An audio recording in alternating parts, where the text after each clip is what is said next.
ఎంతో ప్రేమించి నాకయ్యే తెంచి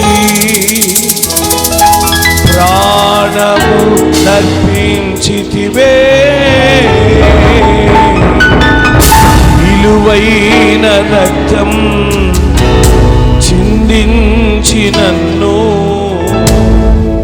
విమోచించితివే.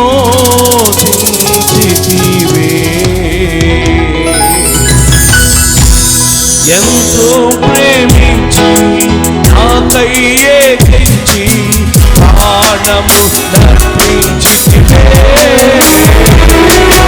విలువైన రక్తం చిందించి నన్ను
కూడా దేవునికి స్తుతించండి. మహిమ నీకేనయ్యా, ఘనత నీకేనయ్యా, ప్రభావము నీకే ప్రభా. మీకు స్తోత్రాలు ప్రభా అని చెప్పి దేవుని నామాన్ని ఘనపరచుదాం. హల్లెలూయా, హల్లెలూయా, హల్లెలూయా. ఎందరికో లేని భాగ్యాన్ని మనకు అనుగ్రహించి ఈ పునరుద్ధాన దినమందు ఈ రీతిగా ప్రభు సన్నిధిలో చేరి మన ప్రభుని స్తుతించి ఘనపరిచి ఆరాధించే భాగ్యాన్ని దేవుడు మనకు దయచేసిన దాన్ని బట్టి మరొకసారి దేవునికి స్తుతులు చెల్లించుదాం. స్తోత్రం, స్తోత్రం, స్తోత్రం, స్తోత్రం. హల్లెలూయా. పరిశుద్ధ లేఖన భాగం నుండి కొన్ని మాటలు ధ్యానం చేద్దాం. అందరికీ కూడా పూర్వకంగా ఉంది దేవుని మాటలు శ్రద్ధగా ఆలకించాలని మనం చేస్తున్నాను. పరిశుద్ధ గ్రంథములో 147వ కీర్తన 13వ వచనాన్ని మనం చదువుకున్నాం. 147వ కీర్తన 13వ వచనాన్ని మనం చదువుకున్నాం. ఆయన నీ గుమ్మముల గడియలు బలపరిచి ఉన్నాడు, నీ మధ్యను నీ పిల్లలను ఆశీర్వదించి ఉన్నాడు, నీ సరిహద్దులలో సమాధానము కలుగు చేయువాడు ఆయనే. చాలు. ప్రభునందు ప్రేద మనం చదువుకున్నటువంటి ఈ వాక్య భాగమును కొద్ది నిమిషాలు మనం ధ్యానం చేద్దాం.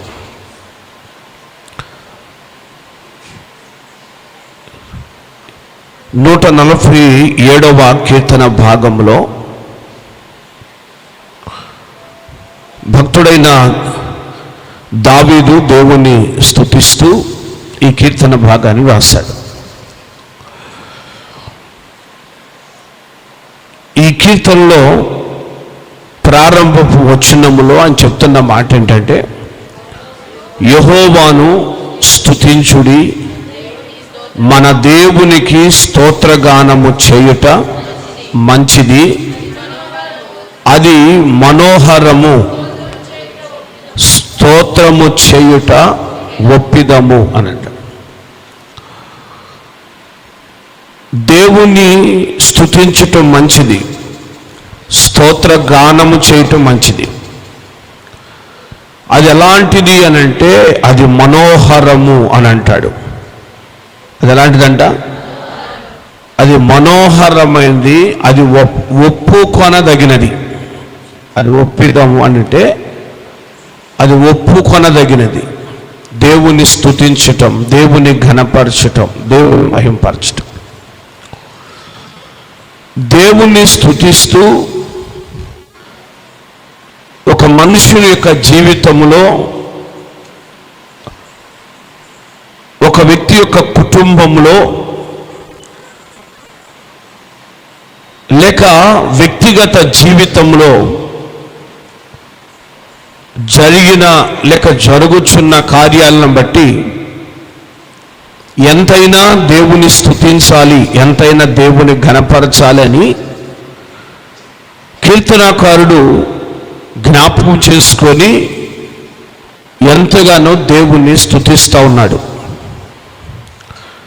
ఈ కీర్తనలో పట్టణాన్ని జ్ఞాపకం చేసుకున్నాడు. అది యెరూషలేము పట్టణం. దావీదు యెరూషలేము పట్టణస్థుడు గనుక, ఆ పట్టణములో నివాసం చేస్తున్నాడు గనుక ఆ పట్టణాన్ని జ్ఞాపకం చేసుకున్నాడు. అలాగే ఇశ్రాయేలు ప్రజలను కూడా జ్ఞాపకం చేసుకున్నాడు. ఇశ్రాయేలు ప్రజలను కూడా జ్ఞాపకం చేసుకున్నాడు. అలాగే మనం చూస్తున్నాం, మనుష్యుని యొక్క గుండెను కూడా జ్ఞాపకం చేసుకున్నాడు. ఆయన గుండెను జ్ఞాపకం చేసుకొని మనుషులకు ఉన్నటువంటి అవయవాల్ని ఈ వచనంలో జ్ఞాపకం చేసుకున్నాడు అని మనం గ్రహించాలి. మనుషునికి పైన కనబడేటువంటి అవయవాలు మాత్రమే కాకుండా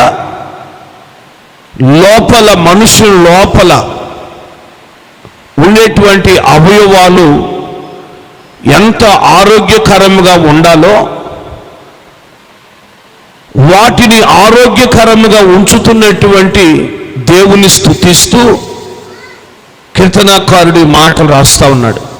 గుండెను జ్ఞాపకం చేసుకున్నాడు. మనుషులకయ్యే గాయములను జ్ఞాపకం చేసుకున్నాడు. తర్వాత అంతరిక్షాన్ని జ్ఞాపకం చేసుకున్నాడు. నక్షత్రాలు అని చెప్తాడు. తర్వాత దేవుడు ఎంత గొప్పవాడో, ఆయన జ్ఞానము ఎలాంటిదో జ్ఞాపకం చేసుకున్నాడు.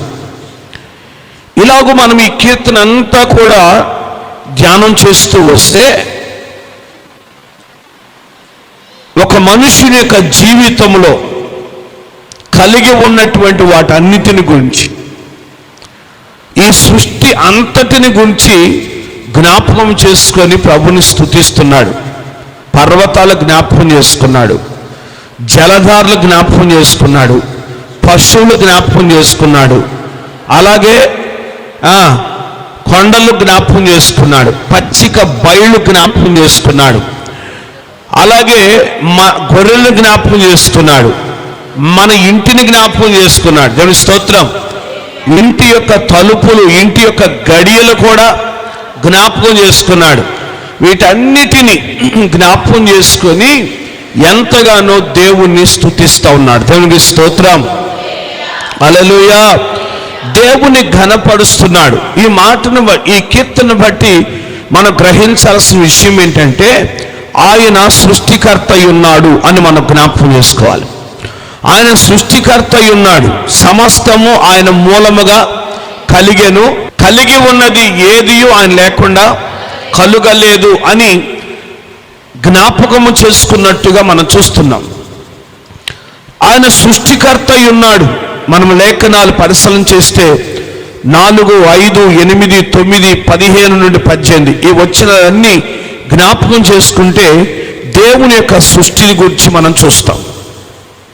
అలాగే తన ప్రజలకు ఆయన చూపే కృప, ఆయన చూపే దయను బట్టి మనం జ్ఞాపకం చేసుకుంటే 2, 3, 6, 11, 13, 14, 19, 20 వచనాలు దేవుడు తన ప్రజల పట్ల చేసే కార్యాల గురించి ఈ వచనాల్లో మనం చూస్తాం. 31వ కీర్తన 1వ వచనం చదవండి ఒకసారి. యెహోవా నీ శరణు జొచ్చి ఉన్నాను, నన్నెన్నడను సిగ్గుపడనీయకుము, నీ నీతిని బట్టి నన్ను రక్షింపుము. దేవునికి స్తోత్రం. హల్లెలూయా. రక్షించేవాడు ఆయన, తన ప్రజలను కాపాడేవాడు. ఎంతగానో ఆయన కృప చూపుతాడు. ఆయన రక్షించేవాడు అని చెప్పి నీ శరణుదొచ్చి ఉన్నాను అని జ్ఞాపకం చేసుకొని ప్రభుని సన్నిధిలో ఎంతగానో తన్ను తాను ప్రభువుకి అప్పగించుకుంటున్నాడు. దేవుణ్ణి స్తుతించండి, దేవుణ్ణి ఘనపరచాలి. అలాగూ దేవుణ్ణి స్తుతించుట అది మనోహరము అని చెప్తున్నాడు. 135వ కీర్తన 3వ వచనం చదవండి ఒకసారి. 135వ కీర్తన 3వ వచనాలు. యెహోవా దయాళుడు, యెహోవాను స్తుతించుడి, ఆయన నామమును కీర్తించుడి. దేవునికి స్తోత్రం. అని మనోహరం. దేవునికి స్తోత్రం. ఆయన స్తుతించండి, ఆయన ఘనపరచండి. ఆయన స్తుతించటం అది మనోహరము అని చెప్తాడు. దేవుని స్తుతించటము కూడా మనోహరమే, దేవుని ఘనపరచటము కూడా మనోహరమే. మన జీవితంలో ఎన్నో మేలులు, ఎన్నో ఉపకారాలు దేవుడు చేశాడు. ఈ సృష్టిని కలుగు చేశాడు. గుండె చెదల వారిని బాగు చేస్తున్నాడు. మన గుమ్మమును గడియలు ఆయన బలపరుస్తున్నాడు. పర్వతముల మీద పచ్చికను మొలిపిస్తున్నాడు. ఆయన మన పశువులను ఆశీర్వదిస్తున్నాడు. ఎంతగానో కృప చూపుతున్నాడు. ఎన్నో కార్యాలు ఆయన చేస్తున్నాం మన జీవితంలో. దయ చూపుతున్నాడు. ఇన్ని కార్యాలు ఆయన చేస్తున్నప్పుడు ఎంతైనా మనము దేవుణ్ణి స్తుతించాలి. ఈరోజు మనము అనుభవిస్తున్నంతా కూడా చెప్పండి ఎవరిది? దేవుందే. మనం అనుభవిస్తున్నంత దేవుందే. దేవుందే మనం అనుభవిస్తున్నాం. సమస్తము ఆయనదే. మనకు ఏమీ లేదు, మనదంటూ ఏమీ లేదు. ఆయన ఇస్తేనే మనం అనుభవిస్తున్నాం. ఎన్నో మేలులు, ఎన్నో ఉపకారాలు దేవుడు మన పట్ల జరిగిస్తున్నాడు. ఎంతగానో కృప చూపుతున్నాడు. ఇంత గొప్ప దేవునికి కృతజ్ఞతాస్తుతులు మనం చెల్లించాలి. దేవుని నామాన్ని ఎంతైనా మహిమపరచాలి. దేవునికి స్తోత్రం. హల్లెలూయా. అయితే 14వ వచనంకి వచ్చేసరికి అంటున్నాడు, నీ సరిహద్దులలో సమాధానము కలుగు చేయువాడు ఆయనే. దేవునికి స్తోత్రం. హల్లెలూయా. నీ సరిహద్దులలో సమాధానము కలుగు చేయువాడు ఆయనే. అన్నిటినీ ఆశీర్వదించి, ఆయన దయ చూపి, ఆయన కృప చూపి, ఎంతగానో మేలు చేసి మన సరిహద్దుల్లో సమాధానం కలుగు చేస్తాడు. సరిహద్దులలో సమాధానం ఉండాలి. సరిహద్దులలో నెమ్మది ఉండాలి. సరిహద్దులలో ప్రతికూల పరిస్థితులు, వ్యతిరేకతలు ఏమాత్రము కూడా ఉండకూడదు. అవి దూరముగా ఉండాలి. సరిహద్దుల్లో నెమ్మది ఉంటే, సరిహద్దుల్లో సమాధానం ఉంటే ఎంతగానో గొప్ప ఆశీర్వాదాన్ని మనం చూడగలుగుతాం. దేవునికి స్తోత్రం చెప్పండి. హల్లెలూయా. దేవుని కార్యాలు, దేవుని గొప్ప కార్యాలను బట్టి మనము దేవుని స్తుతించాలి, దేవుని ఘనపరచాలి. లేఖన భాగంలో చూస్తూ 81వ కీర్తన 16వ వచనం చదవండి. 81వ కీర్తన 16వ వచనం.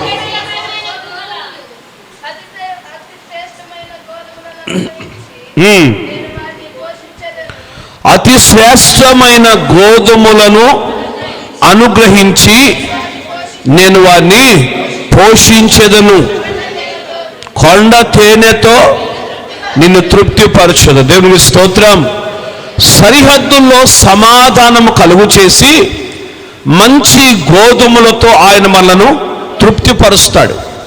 కొండ తేనెతో ఆయన తృప్తిపరుస్తాడు.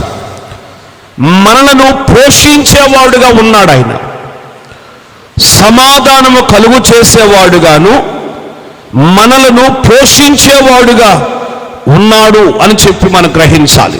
ద్వితీయోపదేశకాండం 32వ అధ్యాయం 14వ వచనం చదివితే 32వ అధ్యాయం 14వ వచనములో ఆ వచనములో 13వ వచనము నుండి మనము జ్ఞాపకం చేసుకుంటే ఆయన తన ప్రజలను ఎంత ఉన్నత స్థితిలోనికి నడిపించాడో, ఎలాంటి ఉన్నత స్థితిలో తన ప్రజలను ఉంచాడో, ఏ రీతిగా వారిని పోషించాడో, వారిని బలపరిచాడో ఆ వచనాల్లో మనం చూస్తాం. దేవుడు తన ప్రజల పట్ల ఎంతో కృప కలిగిన వాడుగా ఉన్నట్లుగా మనం చూస్తున్నాం. లేవికాండం 26వ అధ్యాయం 6వ వచనం చదువుదాం.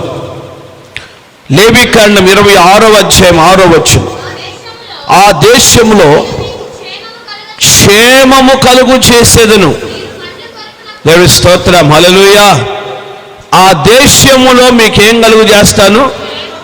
క్షేమం కలుగు చేస్తాను. తర్వాత మాట ఏంటమ్మా? అది యేసు రక్తమే. స్తోత్రం. సరిహద్దుల్లో సమాధానం ఉంటుంది. ఆ దేశములో నీకు ఏం కలుగు చేస్తాను? క్షేమాన్ని కలుగు చేస్తాను. నువ్వు క్షేమముగా ఉంటావు అని చెప్తున్నాడు. ద్వితీయోపదేశకాండం 8వ అధ్యాయం 7వ వచనంలో నీ దేవుడైన యెహోవా నిన్ను మంచి దేశములో ప్రవేశపెట్టును, అది నీటి వాగులను, అది నీటి వాగులంట, పారు ఓటులంట, అగాధ జలములంట ఆ దేశములో ఉన్నాయి. దేవునికి స్తోత్రం, హల్లెలూయా. మంచి దేశములో ఆయన నిన్ను చెప్పండి ప్రవేశపెడతాడు. దేవునికి స్తోత్రం. దేవుడు ఒక మంచి దేశములో, ఒక ఉన్నతమైన దేశములో, ఒక ఉన్నతమైన స్థలములో, ఆశీర్వాదకరమైన స్థలములో దేవుడు తన ప్రజలను ఆయన ఉంచుతాడు. తన ప్రజలను ఆ దేశంలో ప్రవేశపెడతాడు. కనుక ఆ దేశంలో దేవుడు వారికి క్షేమాన్ని కలుగు చేస్తాడు అని మనం చూస్తున్నాం. దేవునికి స్తోత్రం చెప్పండి, హల్లెలూయా. కనుక దేవుడు ఎవరికి ఏ దేశాన్ని నిర్ణయించాలో, ఏ దేశంలో ఎవరిని ఉంచాలో దేవుడు వారిని ఆ దేశంలో ఉంచాడు. ఆ దేశములో దేవుడు వారిని ఆశీర్వదిస్తున్నాడు. దేవునికి స్తోత్రం, హల్లెలూయా. ఇశ్రాయేలు ప్రజలకు పాలు తేళ్లు ప్రవహించు దేశాన్ని దేవుడు వారికి ఇచ్చాడు. మనకేమో స్తోత్రం, మనకేమి ఇచ్చాడు? మన దేశం ఎలాంటిది? భారతదేశం ఎలాంటిదండి? ఇండియా ఎలాంటిది? స్తోత్రం, హల్లెలూయా. ఏమైనా తక్కువ ఉందా? ఏమైనా కొరత ఉందా? ఇది లేదు అంటానికి ఏమైనా ఉందా? ఇది సస్యశ్యామలమైన దేశం. దేవుని స్తోత్రం, హల్లెలూయా, హల్లెలూయా. ఈ ఉన్నతమైన దేశాన్ని దేవుడు మనకు అనుగ్రహించాడు. దేవునికి స్తోత్రం, హల్లెలూయా. ఇది దేవుని కృప. మన దేశంలో దేవుడు మనల్ని నివసింపజేస్తున్నాడు. మన పశువులను, మన పచ్చిక బయళ్లను దేవుడు దీవిస్తున్నాడు. మన పర్వతములను దేవుడు దీవిస్తున్నాడు. మన పర్వతాలు క్షేమముగా ఉన్నాయి, మన పశువులు క్షేమముగా ఉన్నాయి, మన ప్రజలు క్షేమముగా ఉంటున్నారు. సరిహద్దుల్లో సమాధానము కలిగి ఉండునట్లుగా దేవుడు చేస్తున్నాడు. ఇన్ని కార్యాలు దేవుడు జరిగిస్తున్నాడు కనుక ఈ మంచి దేశాన్ని బట్టి మనము కూడా ప్రభుని స్తుతించాలి. స్తోత్రం, హల్లెలూయా, హల్లెలూయా.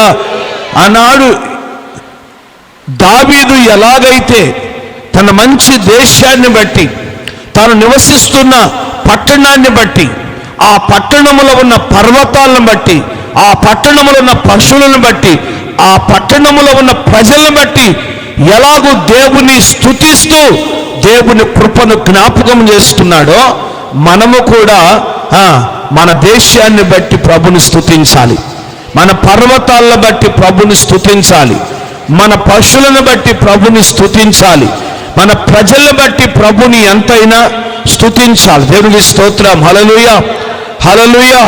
మన దేశం ఎడల దేవుడు చూపుచున్న కృపను బట్టి, మన దేశం మీద దేవుని కనుదృష్టి ఉన్నదాన్ని బట్టి మనం ఎంతైనా దేవుని స్తుతించాలి. ఈరోజు దేవుని కనుదృష్టి మన దేశం మీద లేకపోతే, స్తోత్రం, హల్లెలూయా, హల్లెలూయా అండి. ఆ ఇశ్రాయేలుతో వాగ్దానం చేసేటప్పుడు అంటాడు, సంవత్సరాది మొదలుకొని సంవత్సరాంతం వరకు యెహోవా కనుదృష్టి ఆ దేశం మీద ఉండును అని అంటాడు. దేవునికి స్తోత్రం, హల్లెలూయా. కనుక దేవుని కనుదృష్టి మన దేశం మీద ఉండాలి. దేవునికి స్తోత్రం, హల్లెలూయా. ఆయన కనుదృష్టి మన దేశం మీద ఉండాలి. మన ప్రజలు, మన పర్వతాలు, మన పశువులు, మనకు కలిగిన సమస్తం ఆశీర్వాదకరముగా క్షేమముగా ఉండాలి అని అంటే దేవుని కనుదృష్టి మన దేశం మీద ఉండాలి. స్తోత్రం, హల్లెలూయా. కనుక ఇంతవరకు ఎన్నో మేళ్ళు, ఇంతవరకు ఎన్నో ఉపకారాలు ఆయన చేస్తూ వచ్చాడు. కనుక దేవుని యొక్క కార్యాన్ని బట్టి, దేవుని కృపను బట్టి మనము కూడా దావీదులాగా దేవుణ్ణి స్తుతించాలి. ఈ మంచి దేశం నాకు ఇచ్చినందుకు స్తోత్రాలయ్యాని. స్తోత్రం, హల్లెలూయా. ఈ మంచి దేశం నాకు ఇచ్చావు, నీకు స్తోత్రాలు అని చెప్పి, ఈ మంచి జీవితాన్ని నాకు ఇచ్చావని చెప్పి ఎంతైనా దేవుని స్తుతించాలి. నా గుండెను బలపరుస్తున్నావు అయ్యా, నా గాయాలు కడుతున్నావు, నీకు స్తోత్రాలు ప్రభు అని చెప్పి దేవుని మహిమపరచాలి. ఆయన చేస్తున్న మేలులు, ఆయన ఉపకారాలను బట్టి ఎంతైనా మనం మహిమపరచాలి. స్తోత్రం చెప్పండి. సరిహద్దులలో సమాధానము కలుగు చేస్తాడు ఆయన, సరిహద్దుల్లో నెమ్మది కలుగు చేస్తాడు. ఆయన మనం విడిచిపెట్టేవాడు కాదు. ఇది మంచి దేశం, ఈ దేశంలో దేవుడు నెమ్మది కలుగు చేస్తాడు. సమూయేలు మొదటి గ్రంథం 25వ అధ్యాయం 6వ వచనం. ఆ భాగ్యవంతునితో నీకును నీ ఇంటికిని నీకు కలిగిన అంతటికిని క్షేమమవునుగాక అని పలికి వర్తమానము తెలియచెప్పవాలి. దేవుని స్తోత్రం. దావీదు తన సేవకులను పంపించాడు.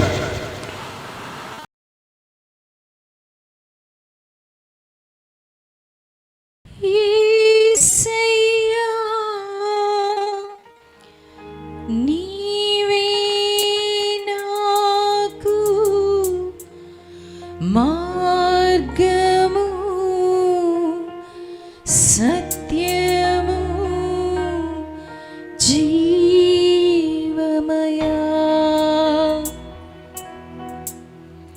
నిన్ను విడచి ఉండలేనయ్యా, నీ ప్రేమను మరువలేనయ్యా, నిన్ను విడచి ఉండలేనయ్యా, నీ ప్రేమను మరువలేనయ్యా. నన్ను ప్రేమించెను, నన్ను విడిపించెను, నన్ను దీవించెను, నన్ను బ్రతికించెను, అనుక్షణము రక్షించెను. యేసు అనుక్షణము రక్షించెను, అనుక్షణము రక్షించెను. యేసు నన్ను అనుక్షణము రక్షించెను. నా దేవుడు గొప్ప దేవుడు, నా యేసయ్య ప్రేమామయుడు. నా దేవుడు గొప్ప దేవుడు, నా యేసయ్య ప్రేమామయుడు. నిన్ను విడచి ఉండలేనయ్యా, నీ ప్రేమను మరువలేనయ్యా, నిన్ను విడచి ఉండలేనయ్యా, నీ ప్రేమను మరువలేనయ్యా.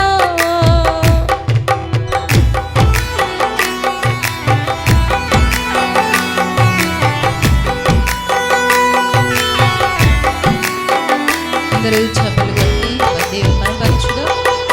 హల్లెలూయా. దేవునికి మహిమ కలుగునుగాక.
ప్రేమ